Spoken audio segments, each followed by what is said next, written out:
brave guest today. We are welcoming back. He has been on before, Dr. Richard Bosshard. He was informed that he was systemically racist because he was a white physician and surgeon, and because his skin is white, therefore he is racist. We had another podcast where we discovered this whole story. So if you'd like the backstory, please go and check out our initial interview with Dr. Bosshard. But we just had him back on because we want to know an update as to what's happening now with his story. So Dr. Bosshard, welcome back to Moms on a Mission. Well, thank you, Miriam. I'm glad to be here. It's delightful. I didn't realize it's been over 4 months, I think, between 4 and 5 months since that interview. Wow. Time does go really quickly, it seems, nowadays, especially. So if you could just summarize briefly for our listeners who may not have heard your story and what happened. Okay. Let's see if I can keep this short and to the point. I am a practicing plastic surgeon. I am a board-certified plastic surgeon who happens to be also a fellow in the American College of Surgeons, which is an organization that represents surgeons across specialties. Quite old, founded in 1913. It's somewhat an honor to be a fellow in the American College. I've been there for well over 30 years and pretty much just did my thing and didn't get too involved until around 2018, 2019, when I started noticing some shifts in the direction and the policies of the ACS. I'll just abbreviate it instead of repeating American College of Surgeons every time. What happened was that they jumped on the bandwagon with everybody else in the country after the George Floyd murder. And the leadership in the ACS declared itself to be structurally racist. It went on to state that surgeons, and they were specifically referring to white surgeons, were also racist. And they even went so far as to suggest such things as surgery being discriminatory and proposed really just weird, toxic ideas like Black patients doing better if they have a Black surgeon. Anyway, I didn't like this, so I pushed back. And I pushed back by posting comments on their own online discussion forums, which led to a very long thread, which in turn led to an invitation for me to meet with some of the leadership in the ACS. And I guess they didn't like what I was saying. So next thing I know, they changed the rules in the discussion forum so that I could no longer post the sorts of things that I was posting, and they banned me for life. They left me in. They didn't kick me out of the ACS, but what they did is they blocked me from any access to the discussion forums, which if they were trying to, quiet me down and silence me, made sense from their standpoint. What didn't make any sense is they also banned me from any access to the membership directory and even from my own private messages. I couldn't even access those. So began the battle. So I appealed this ban. The Board of Regents, which is the ruling body of the ACS, turned that down.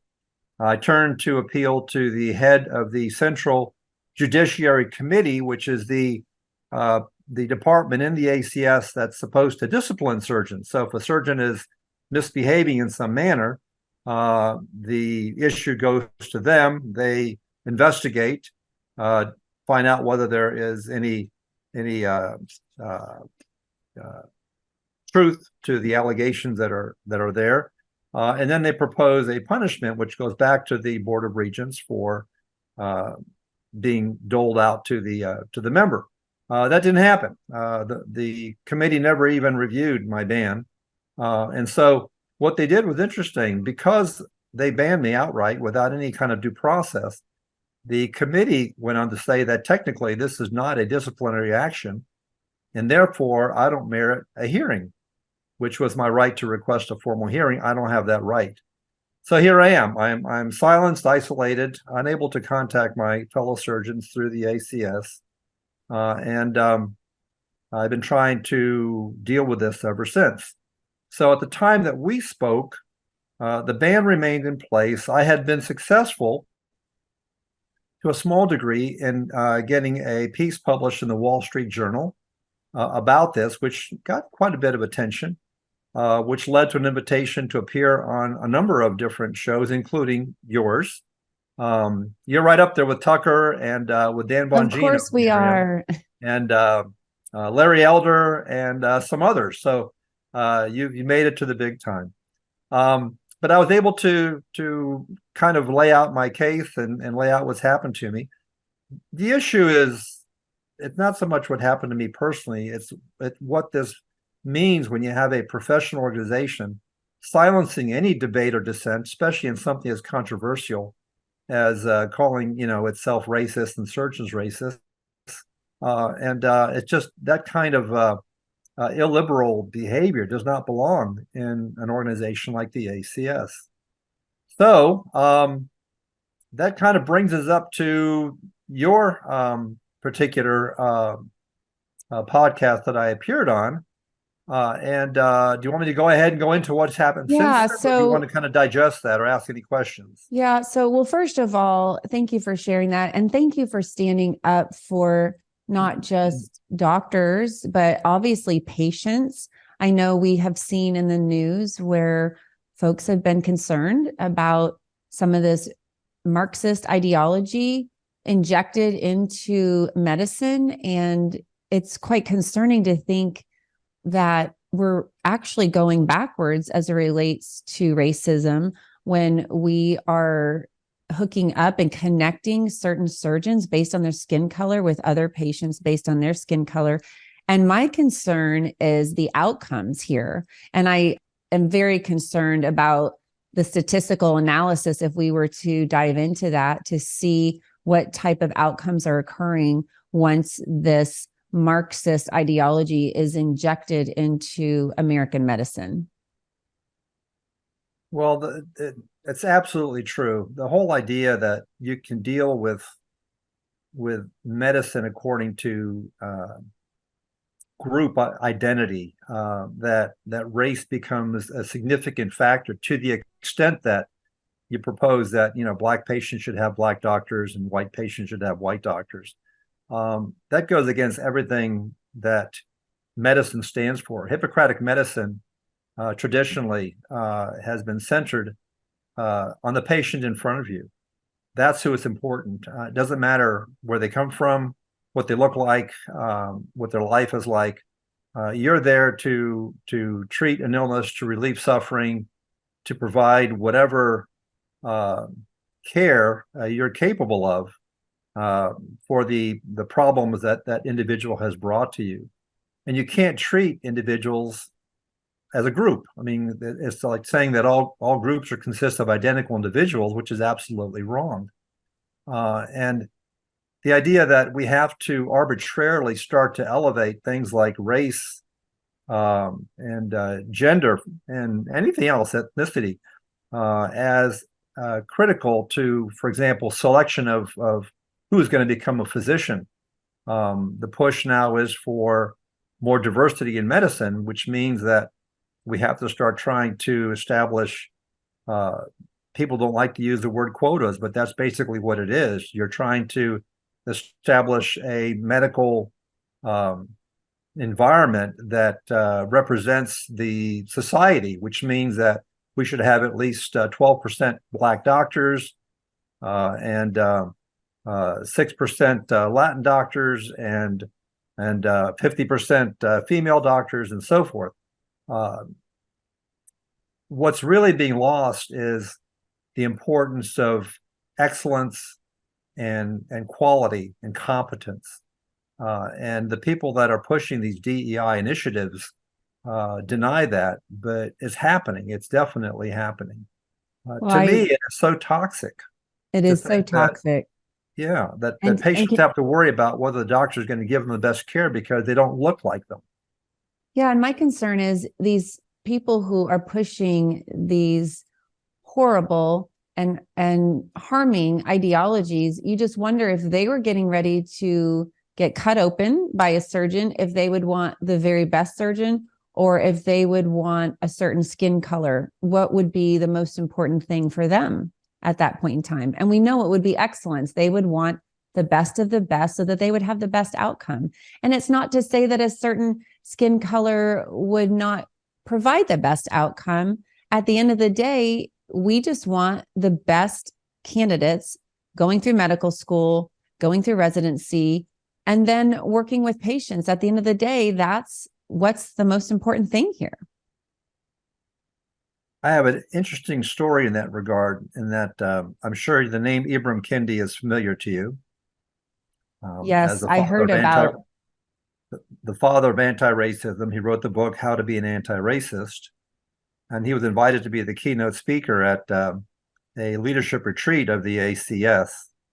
And this is not, I'm not giving away anything because this is publicly put out there.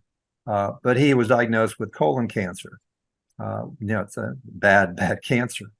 And of course, seeking care, he first went to a black surgeon and didn't like the care he received, and ended up having his care and surgery done by a white surgeon, which I thought was a little bit ironic under the circumstances. But if you're sick, you want the best doctor you can find, and you don't really care necessarily where he comes from or what his accent is or what his skin color is. You want to know that the person who's treating you has been properly trained, has been vetted by his peers to be competent, and has, hopefully has an established reputation. Young surgeons work very hard to establish a reputation that they're going to have to live with for the rest of their professional careers. So although it goes without the race, being a factor that should be considered whatsoever. Yeah. And when you think about our country and what made our country great is that there's no other country like this in the world. And our constitutional republic, because it is so unique, that's what made us great was capitalism. And especially in medicine, meritocracy is incredibly important, because the moment that you inject this Marxist diversity, equity, inclusion, I mean, you think about even the word equity and what that means. It means not equality, equal opportunity. It means equal outcomes. So that is incredibly concerning and disturbing as it relates to medicine. Something I read recently that I think came from Jordan Peterson, probably someone else you've heard before, but this idea of equity, of producing equal outcomes, has produced some of the most horrendous genocides and mass killings and just horrible things throughout history. And somehow we can't seem to get rid of the idea that we can build a utopia on Earth where everyone gets the same and everyone is the same, because that just isn't the reality of the human experience. In medicine, we're not all alike, and that's why patients have to be treated as individuals. You may treat 10 patients the same way, and the 11th patient may come in with what seems to be the same problem and respond in a completely different fashion to the things that you're doing. And you have to be able to adapt to that and not simply say, well, he belongs to that group, so I'm going to treat him this way and let the chips fall where they may.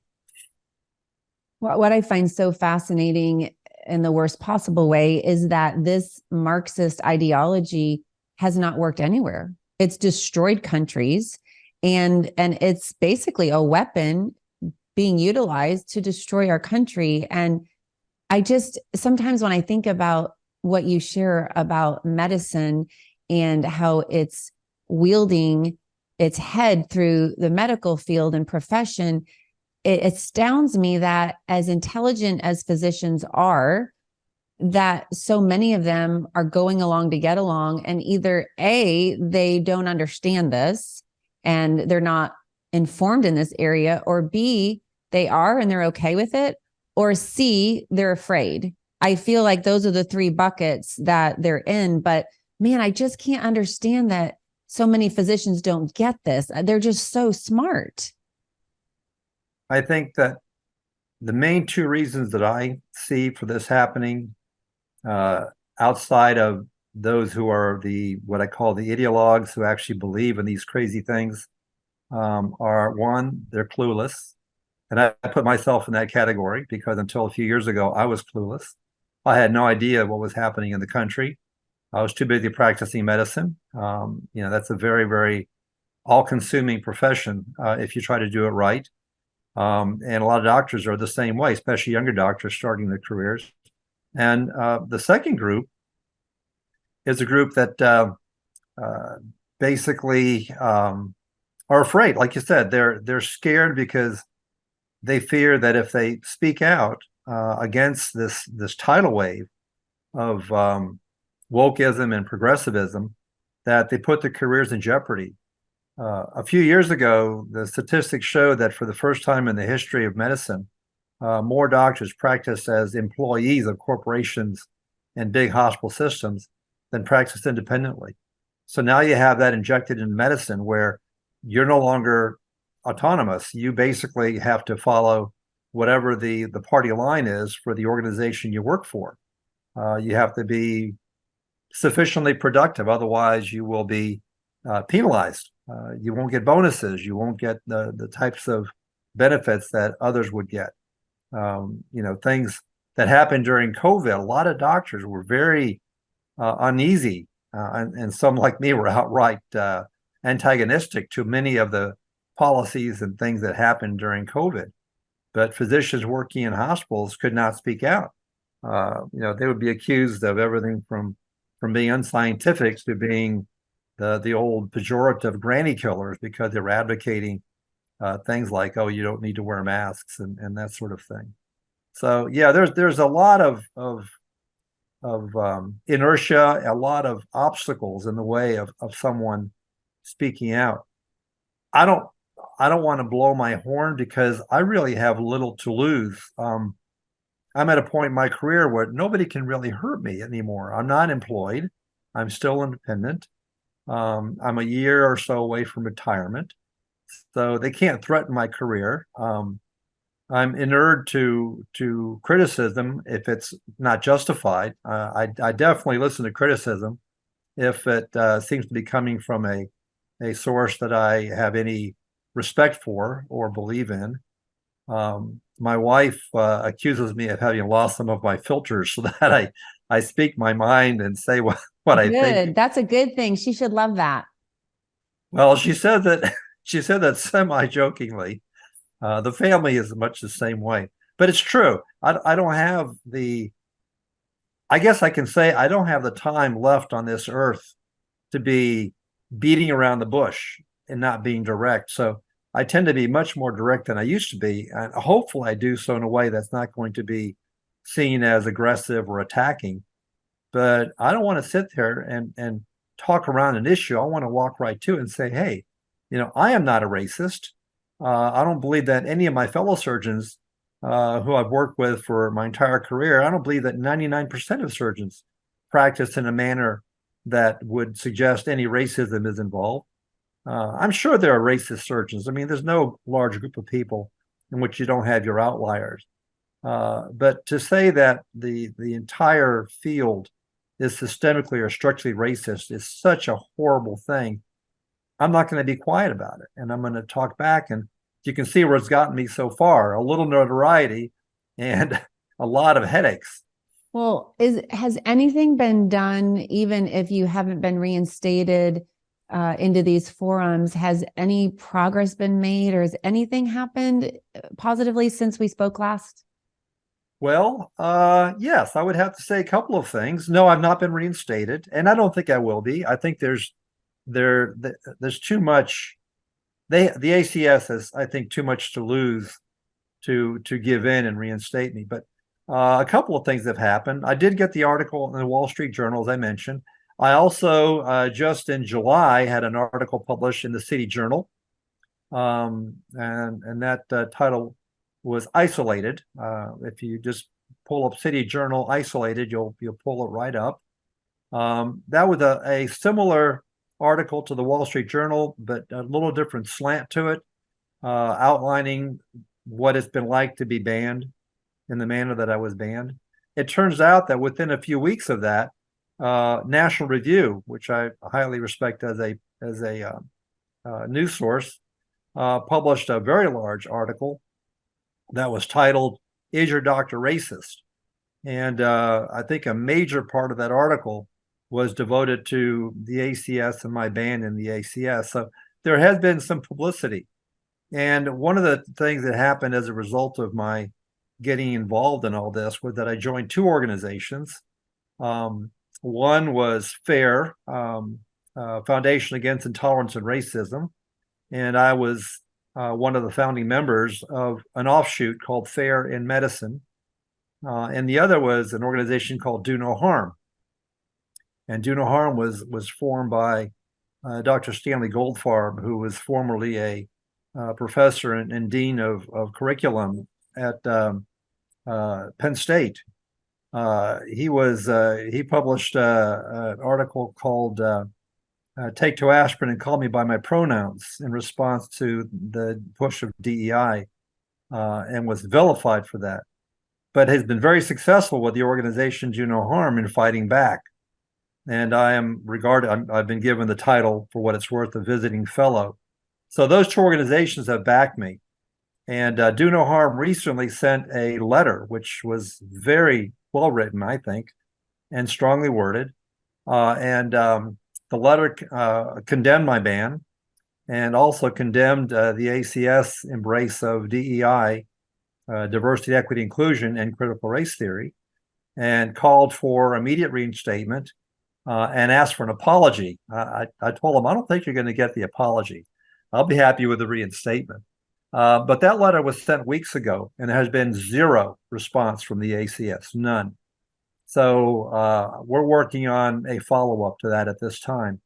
And FAIR in Medicine is also a very active organization, and both of them have legal counsel. And I've spoken to the legal counsel for FAIR, and he has proposed drafting a letter to the ACS Board of Regents, which will, again, but in a more legal manner, citing where they have violated their bylaws and broken some of their own rules to do this. And again, doing this in a way that only an attorney can do, to see if this will get any kind of a reaction. In addition to that, the ACS is holding its annual clinical congress in Boston in October. And among the items on the educational agenda, of courses they're presenting, is a course on DEI and anti-racism. The course title is, I'll have to read this because that's a long title, DEI and Anti-Racism Fundamentals, Skills Building and Implementation Principles for Surgeons. So basically, in spite of the fact that a lot of people are backpedaling on these initiatives now, they're doubling down. They're going for it. So we're debating whether we can take any kind of steps to take advantage of the clinical congress. We don't have any particular plans yet, but there's still time for us to do that. And finally, this is not really an update on me, but I think it's a rather interesting, I would say, development. Back when I was in the heat of the discussions on the discussion forums, and it was a lot of back and forth and a lot of very passionate opinions. I should add, 2/3 of them were on my side. The ACS announced that it was going to hold a leadership retreat for the 50 surgical societies in the USA. And the topic of the retreat was diversity. And they had an invited keynote speaker who happened to be Ibram Kendi. And a number of us protested, not so much that they invited Kendi, but that they invited nobody else. They didn't provide anybody else that would give a divergent position or opinion to what he was presenting. One of the things that you learn when you study Kendi a little bit is that he will never debate. You will never see Ibram Kendi on a stage debating someone who opposes him. And the reason is that anyone who opposes him is racist, and he won't debate racists. So it's a very nice, convenient way to avoid having to defend his positions. Turns out now, breaking in the news is the fact that Kendi is being investigated because somehow $43 million donated to his Center for Anti-Racism Research has basically vanished. It's gone with no accounting for where it went and nothing to show for it. A very similar situation to what happened with Black Lives Matter and all the millions that were thrown at them, none of which produced a single program or benefit to racial equity, but did buy a number of houses for one of the founders. So that kind of brings you up to date right now. I'm still waiting to hear from Do No Harm on where we go next with the ACS, and I'm waiting to hear back from the attorney for FAIR on drafting his letter. And meanwhile, I'm on shows like yours. Well, I think it's great what you're doing, how you're pushing back and emulating to other physicians what this looks like and what it looks like to stand for truth. And I still am just blown away by how few physicians are pushing back. I mean, this is so illogical and erroneous and really unacceptable and scary when you think about the fact that they're just lying down and letting these Marxists just completely hijack our medical system. And it's just so concerning to me. I did speak with Dr. Stanley Goldfarb. I interviewed him, I believe it was last week or the week before. And I watched that interview. It was excellent. Oh, thank you. Nice. It's one that I think all people should avail themselves to watch. Thank you. I was so taken back by what he said. And I think my concern is not only are more physicians governed by fear and they're afraid of losing their career, but I mean, there have to be several who are in your stage of life and Dr. Goldfarb's as well. I feel like there could be so many more physicians standing up who maybe don't have as much to lose at this point. Why do you think even those physicians aren't standing up? Boy, as you were talking, my mind is reeling with trying to come up with an answer to the question that I expected to come, and that is, why is it so hard to get doctors, to get together? I believe that if you were to poll physicians on their position on this issue of race and medicine, I think that you would find that the overwhelming majority would not be in favor of what's happening with respect to all these initiatives going on in medicine, with trying to push race, ethnicity, and so forth as a predominant feature in selecting doctors and training doctors, turning doctors into social justice warriors and so forth. Why more are not speaking out? I honestly don't have an answer for that. I don't know if it's apathy, if it's just, fear. I know a few physicians who have legitimately fought battles in the past in areas of tort reform and government involvement in medicine and things like that. And some of them are just so tired, and some are so disenchanted with the little they were able to do, that they just don't want to get involved in another fight.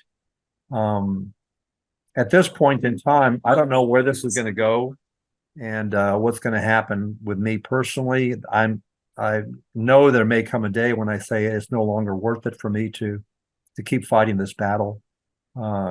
Trust me, I'm not there yet. But that could happen. And it's weird. I have to say, I'm going to have my 71st birthday very soon.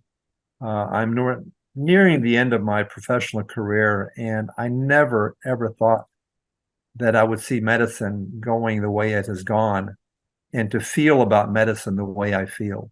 On a practical side, I worry. I worry about myself and my wife as we get older, and inevitably we're going to have to enter the medical establishment as patients someday. I have no doubt about that. And I really worry about the care I'm going to get. I have the advantage of being a physician myself, and until my mind goes, I should be able to be a little bit more critically able to assess. It's hard, but I have the advantage as a physician that I can see, I can choose the good doctors, and I get a little bit of consideration by being a physician, and my wife benefits from that.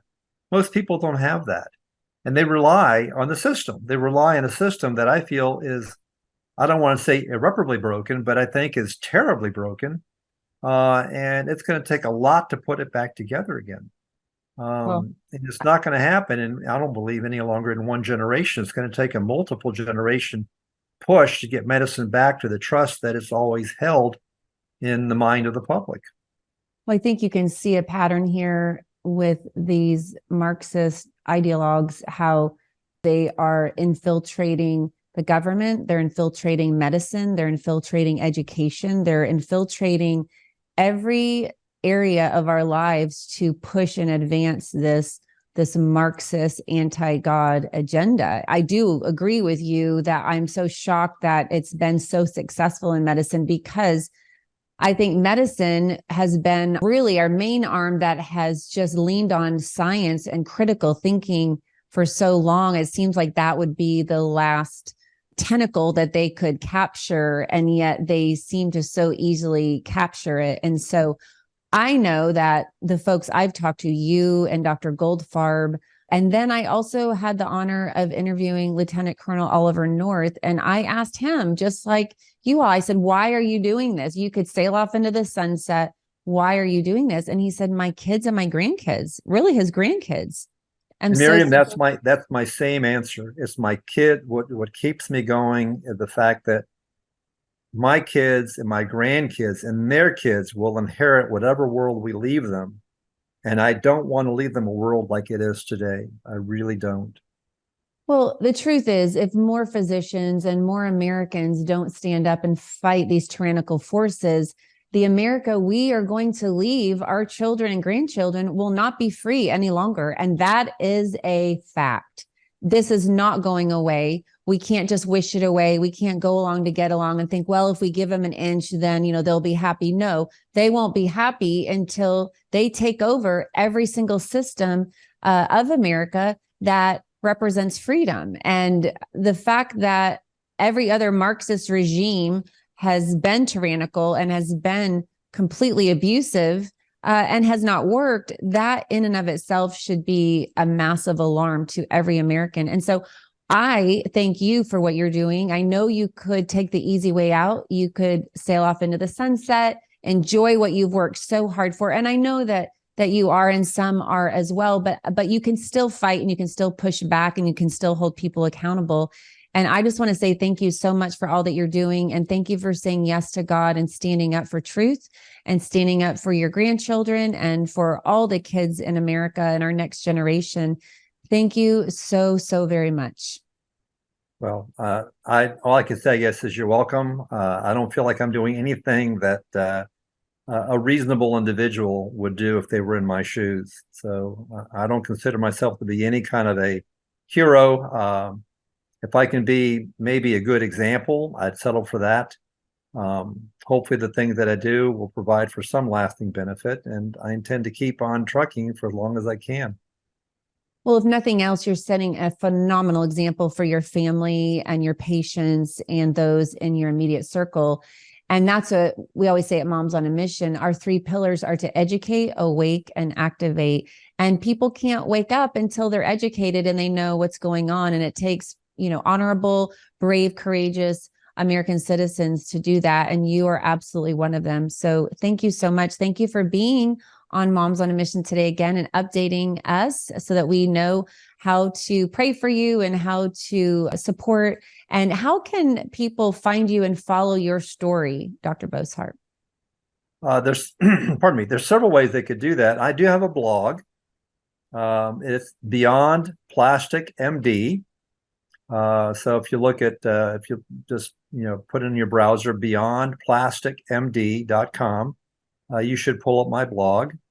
I do most of my writing and blogging on that. I am pretty active on Facebook. My family says I'm too active on Facebook. I love it. There are a number of Actually, I put some links on my blog that people can follow. There's also the petition that you mentioned at the beginning. I do have a petition out there that I am trying to continue to publicize. Basically, it's a petition that I would like to garner as many signatures as I can to eventually present to the ACS Board of Regents, asking to be reinstated. So if people are willing to just go to the link for the petition site that I gave you, click on that and sign the petition, that would be very appreciated, as well as letting others know about it. It's this ripple effect. If one person tells two and then they tell two, hopefully you can get the word out pretty significantly. Yeah, we will definitely put that link in our content description. So let's all go. I've signed it. Let's sign it. How many signatures are you at now, and how many? I'm at almost 2,800. Wow. And so, and I would like to see 5,000 before I'm done. I don't think it's out of the question. I would love to see more, of course, but I think 5,000 is a pretty decent number and would probably be taken notice of. So we'll see. I'll just keep at it and see if I can get enough signatures to reach that benchmark.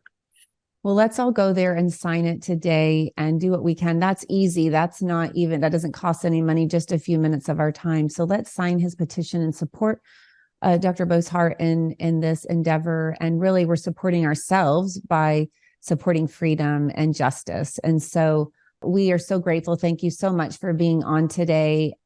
Well, I appreciate having your platform and you allowing me to use it. Thank you for having me on. It's been a pleasure. I'm delighted to return anytime.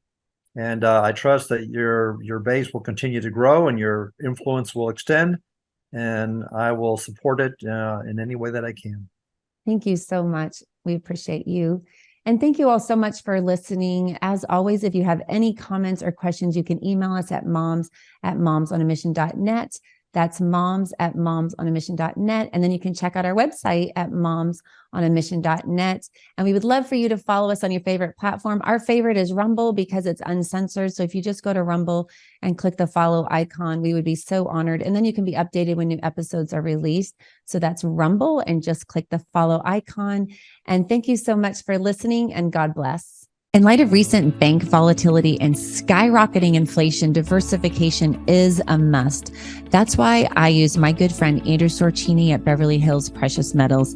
Beverly Hills Precious Metals makes it so easy to diversify. I personally ordered some silver and it arrived on my doorstep just a few days later. They make it so easy. And if you're not ready to do that and you just want to ask a few questions, they're there for you too. I personally got some silver and also am rolling over some of my IRA. You can actually roll over your IRA and have it be backed by silver and gold. So if you don't have any extra money to invest in silver and gold, rolling over a 401k or an IRA, or even part of it, if you just want to try it at first, just for a little bit, you can do that as well. So go to bh-pm.com today and ask all your questions. You can connect with somebody. And like I said, you can just get some information at first if you want and pray about it, and then get back with them to roll over part of your IRA or all of it, or order some gold and silver. That's bh-pm.com. and tell them that Moms on a Mission sent you. Hey, everybody. Did you know that recent research from the CDC says that millions of Americans develop parasitic infections and symptoms often go unnoticed or are misdiagnosed? Parasites are actually the cause of many health problems such as anxiety, depression, chronic pain, fatigue, and unexplained digestive issues. We all need a common sense strategy to improve our health. Moms on a Mission encourages you to reach out to our good friend, Dr. Jason Dean. Dr. Dean's Full Moon Protocol provides all natural detoxification and fights inflammation. And the supplements are made with 100% organic ingredients and are proven to kill parasites safely and effectively. I know after I took Full Moon Protocol, I had more energy. To order your Full Moon Protocol today, go to bravetv.store/mission to save $20 off your first order. That's bravetv.store/mission. According to leading sleep experts and sleephealth.org, over 50 million Americans struggle getting a good night's rest. That's why Moms on a Mission loves MyPillow.